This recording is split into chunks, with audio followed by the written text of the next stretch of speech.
आजच्या परिस्थितीत मुलामुलींचे लग्न जुळवणे हे फारच जिकिरीचे कार्य झाले आहे। पैसा, वेळ व योग्य स्थळाची निवड करण्यासाठी उपवधू वर परिचय मेळावे होणे ही आज काळाची गरज आहे। माझ्या मतदारसंघात जवळजवळ सर्वच जातीचे मेळावे होतात। मी बहुतेक सर्वच ठिकाणी उपस्थित राहून त्याचा आनंद द्विगुणित करत असतो।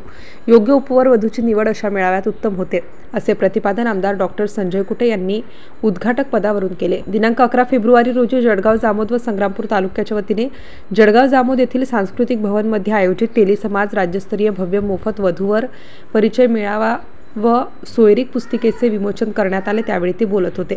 सदर मेळाव्याच्या अध्यक्षस्थानी महिला राष्ट्रवादी काँग्रेसचे प्रदेशाध्यक्ष ॲडव्होकेट रोहिणी खेवलकर होत्या, तर वंचित बहुजन आघाडी अकोला जिल्हाध्यक्ष श्री प्रमोद दिंडवे, महाराष्ट्र प्रांतिक तैलिक महासभा नागपूर विभागीय अध्यक्ष जगदीश वैद्य, भाजपा महिला आघाडी अमरावतीच्या जिल्हाध्यक्ष अनिताताई खेवलकर, महाराष्ट्र प्रांतिक तौलिक महासभा नागपूर विभागीय युवक आघाडी अध्यक्ष प्रवीण बावनकुळे, अकोला बार असोसिएशनचे उपाध्यक्ष ॲडव्होकेट देवशिष काकड, अमरावती महिला आघाडी जिल्हा सरचिटणीस प्रणिता शिरभाते इत्यादी विचारमंचावर प्रमुख अतिथी म्हणून उपस्थित होते। कार्यक्रमाचा प्रारंभ दीपप्रज्वलन व श्री संताजी महाराजांच्या पूजनाने झाला। त्यानंतर सोयरीक पुस्तिकेचे विमोचन मान्यवरांच्या हस्ते करण्यात आले। त्यानंतर विचारमंचावरून मान्यवरांनी उपवर वधू वर यांना भविष्याची दिशा दाखवत आपले परखड विचार मांडले। MCN न्यूज मराठीकरिता मोहम्मद फारूक, जळगाव। आणि वधूवर मेळाव्याला सुरुवात करा, परिचय मेळाव्याला सुरुवात करा, ही तुमची जी इच्छा आहे ना ती मला पूर्णपणे माहिती आहे। मी म्हणून आहे ना प्रत्येक कार्यक्रमामध्ये अध्यक्षपद नको म्हणत असते।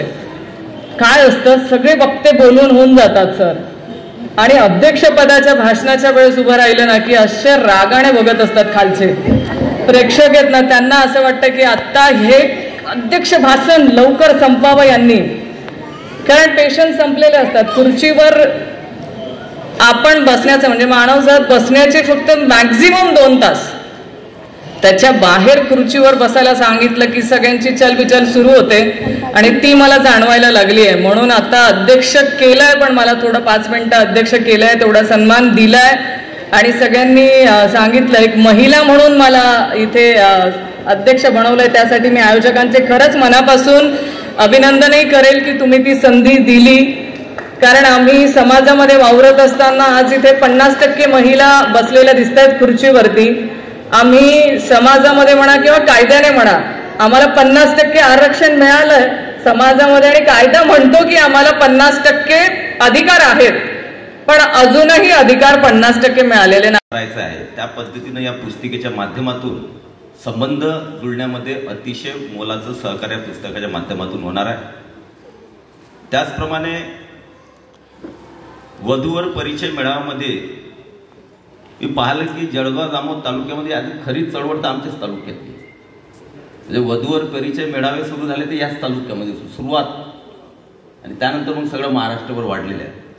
म्हणून या तालुक्याला तोही एक लौकिक आहेच। आणि शेगाव संत श्री गजानन महाराजांचं असल्यामुळे महाराष्ट्रातील विविध प्रकारचे समाजांचे वधूवर परिचय मेळावे हे शेगावमध्ये होतच राहतात। त्यामुळे प्रत्येक वधूवर परिचय मेळाव्याला जाण्याचा योग येतो, आणि महाराष्ट्रातील विविध समाजांच्या लोकांचं दर्शन सुद्धा घेता येतं। हे माझं मी भाग्य समजतो।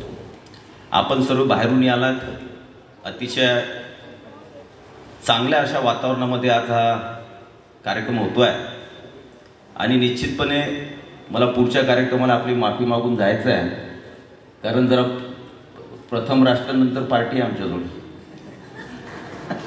प्रथम राष्ट्र नंतर पार्टी आणि नंतर आपण, त्यामुळे बावनकुळे साहेब असो की देवेंद्रजी असो, आम्हाला ते त्यांचं मार्गदर्शन असते आहे की पहिले प्रथम राष्ट्र नंतर पार्टी नंतर मग हे बाकी। तरी पण समाज आपला आहे, त्यामुळे आपण गेलंच पाहिजे ही मनामध्ये भावना होती, आणि म्हणून इथं आलो। आजच्या कार्यक्रमाचं उद्घाटन झालं, आणि वधू आणि वर जे आहेत उपवर ते निश्चितपणे या मेळाव्याच्या माध्यमातून आपला परिचय देऊन, आणि आपले वरिष्ठ जे आहेत ते इथं असतात, त्यामुळे संबंध त्यांचे जुळावेत आणि चांगल्या प्रकारचं त्यांचं आयुष्य हे जावं ही संत जगनाडे महाराज चरणी प्रार्थना करतो, आणि 2 शब्दाला विराम देतो। जय हिंद, जय महाराष्ट्र।